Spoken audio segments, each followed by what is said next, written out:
Finance చిట్టీల పేరుతో తీసుకున్న అప్పులు చెల్లించలేదని ఓ తండ్రి అనారోగ్యంతో మృతి చెందితే బాధితులు దహన సంస్కారాలు అడ్డుకున్న సంఘటన జగిత్యాల జిల్లాలో చోటు చేసుకుంది. ఘటనకు సంబంధించిన వివరాల్లోకి వెళ్తే జగిత్యాల జిల్లా మెట్పల్లి చైతన్య నగర్కు చెందిన పుల్లూరి నారాయణ కొడుకు పుల్లూరి శ్రీకాంత్ గత 5 సంవత్సరాల క్రితం ఫైనాన్స్ పేరిట చీట్ల పేరిట 20 మంది వద్ద సుమారు 1,70,00,000 రూపాయలు తీసుకొని ఉడాయించాడు. విషయం తెలుసుకున్న బాధితులు పలుమార్లు శ్రీకాంత్ ఇంటి చుట్టూ తిరిగినా లాభం లేకుండా పోయింది. గత సంవత్సరం క్రితం శ్రీకాంత్ తల్లి అనసూయ అనారోగ్యంతో మృతి చెందగా బాధితులు దహన సంస్కారాలు అడ్డుకునే ప్రయత్నం చేశారు.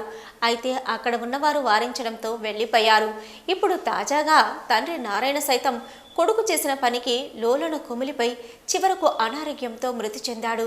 దీంతో తండ్రిని చివరి చూపు చూసి అంత్యక్రియలు చేసేందుకు శ్రీకాంత్ మెట్పల్లికి వచ్చాడు. అయితే విషయం తెలుసుకున్న శ్రీకాంత్ ఫైనాన్స్ బాధితులు అక్కడికి చేరుకుని తండ్రి దహన సంస్కారాలను అడ్డుకున్నారు. డబ్బులు చెల్లించేదాకా వదిలేది లేదంటూ భీష్మించారు. మృతి చెందిన నారాయణ కుటుంబ సభ్యులకు బాధితులకు మధ్య వాగ్వాదం చోటు చేసుకుని పరిస్థితి ఉద్రిక్తతకు దారితీసింది. డబ్బులు చెల్లించందే శవాన్ని కదలనివ్వమని ఆందోళనకు దిగగా స్పందించిన శ్రీకాంత్ తనకున్న ఆస్తి పేపర్లు చూపించి అది అమ్మి డబ్బులు చెల్లిస్తానని పెద్దల సమక్షంలో పేపర్ రాసి బాధితులకు ఇవ్వడంతో వారు వెనుతిరిగారు. దీంతో శ్రీకాంత్ తండ్రి అంతిమ సంస్కారాన్ని పూర్తి చేశాడు. ఒక్కొక్క వ్యక్తి దగ్గర 1,00,000, 2 లక్షలు, 8 లక్షలు, 10 లక్షలు తీసుకున్నాడు, 11 లక్షలు తీసుకున్నాడు.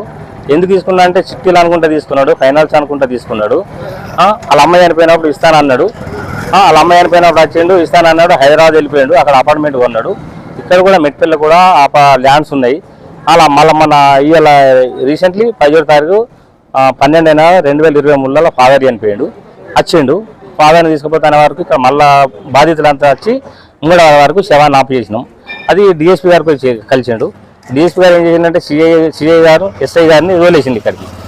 ఏఎస్ఐ గారిని తోలేసి ఇట్లా కాపేసింది అంటే ఏమైనా మాట్లాడుకోవాలంటే మేము ఏం చేసినాం, కాగితం అడ్వకేట్ త్రూలా కాగితం మాట్లాడినాం, కాగితం రాసుకున్నాం. అది కాగితం రాసుకున్నాక ఒక నెల జనవరి 15వ తారీఖు 1వ నెల 2024 కడతానని చెప్పి కాగితం రాసి ఇచ్చిండు. దానికి అందరూ ఒప్పుకున్నారు. మళ్ళీ దాన్ని మెట్పల్లి ఇచ్చుకోవడానికి వీలు లేదు. హైదరాబాద్ అపార్ట్మెంట్ ఉన్నదట. అపార్ట్మెంట్ ఏమున్నాయంటే సంతకం పెట్టమంటే పెట్టిన అందరూ. ఇక్కడున్న తన ఆస్తి రికవరీ చేసి పబ్లిక్ 1,00,000 తీసుకున్న వాళ్ళు ఎంత డబ్బులు ఇవ్వాలి, 50,000 ఇవ్వాలి, ఎంత రికవరీ చేసి ఇవ్వాలి. ఇలా ఫాదర్ చనిపోయింది, ఇప్పుడు అమ్మ లేదు, ఓళ్ళు లేదు, అతను అటు వెళ్ళిపోతాడు హైదరాబాద్కి, రాడు ఇక్కడికి. దయచేసి కాగితం రాసి ఇచ్చిండు. పుల్లూరు శ్రీకాంత్ అనే వ్యక్తికి మా మమ్మీ 10 లక్షలు ఇవ్వడం జరిగింది మేము దుబాయ్లో ఉండగా.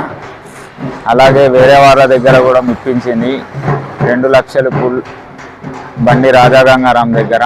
అలాగే గాంధారి శ్రీనివాస్ అనే వ్యక్తి దగ్గర 2 లక్షల రూపాయలు ఇవ్వాలి, అతనికి చిట్టి కట్టిపించింది. మాకు మొత్తం 6 లక్షలు రావాలి, ఎలాగైనా ఇప్పిస్తారనే సహకారంతో టీవీ మిత్రులని కలవడం జరిగింది.